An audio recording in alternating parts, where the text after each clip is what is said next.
మొత్తం మీద నిన్న స్థానిక సంస్థల ఎన్నికలపైన ఒక చర్చ జరిగింది మంత్రివర్గంలో. ఈ మంత్రివర్గ సమావేశంలో, మంత్రిమండలి సమావేశంలో నిన్న ఒక నిర్ణయం తీసుకున్నారు. ఏ నిర్ణయం తీసుకున్నారు అంటే, హైకోర్టు తీర్పు వచ్చిన తర్వాత, హైకోర్టు చెప్పిన తర్వాత, అంటే ఇప్పుడు 3 తారీఖు నాడు ఉంది కదా, నవంబర్ 3 తారీఖు నాడు హైకోర్టు తీర్పు ఉన్నది. ఆ తీర్పు తర్వాత మనం ఏం చేద్దాం, ఏం కథ అని చెప్పేసి మళ్ళొకసారి 7 తారీఖు నాడు, నవంబర్ 7 తారీఖు నాడు ఆలోచించి ఆ తర్వాత నిర్ణయం తీసుకుందామని చెప్పేసి మంత్రిమండలి నిన్న నిర్ణయించింది. క్యాబినెట్ భేటీలో ముఖ్యమంత్రి తర్వాత మంత్రులందరూ కలిసి ఈ నిర్ణయం తీసుకున్నారు.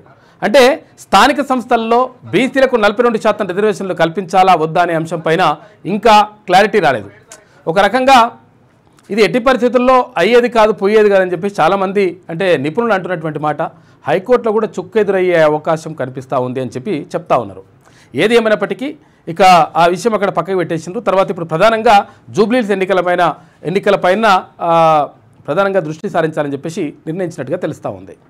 ఇక మరోవైపు చాలా విషయాలు మాట్లాడుకుంటూ ఎస్ఎల్బీసీకి సంబంధించి పూర్తి చేయడానికి సంబంధించి కానీ తర్వాత ఇంకా కొన్ని అంశాలన్నీ కూడా అవన్నీ డిస్కషన్కి వచ్చినాయి. అది ఒక రకంగా చర్చ జరిగిపోయింది. మీ వ్యాపారం అభివృద్ధి కావాలని కోరుకుంటున్నారా? అయితే వెంటనే క్యూనస్ని సంప్రదించండి.